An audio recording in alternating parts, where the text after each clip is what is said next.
Azərbaycanın xarici siyasətində müstəqilliyimizin bərpasından sonra qonşularla mehriban münasibət, sabitlik və qarşılıqlı hörmətə əsaslanan əməkdaşlıq prinsipi daim prioritet olub.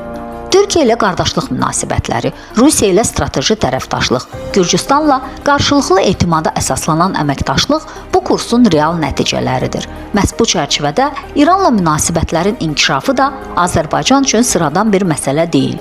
Bu, tarixi məsuliyyətin, mədəni bağların və dini ortaq dəyərlərin diktə etdiyi strateji bir zərurətdir.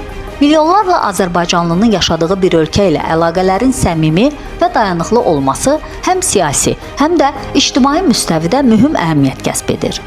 Son günlər bu münasibətlərdə müsbət dinamikanın daha da gücləndiyini görürük. İran prezidenti Məsud Pezeşkiyanın Azərbaycana səfəri iki ölkə arasında münasibətlərin yeni mərhələyə qədəm qoyduğunu göstərir.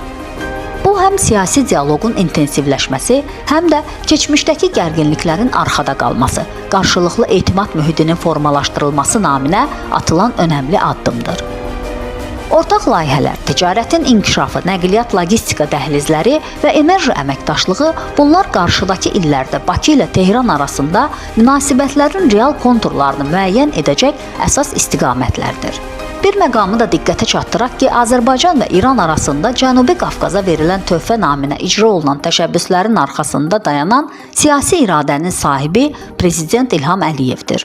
Onun rəhbərliyi ilə irəli sürülən və reallığa çevrilən Azərbaycan-Rusiya-İran və Azərbaycan-İran-Türkiyə üçtərəfli əməkdaşlıq formatları təkcə region dövlətləri arasında koordinasiyanı artırmır, həm də Cənubi Qafqazı Avrasiya məkanında strateji bir oyunçuya çevirir.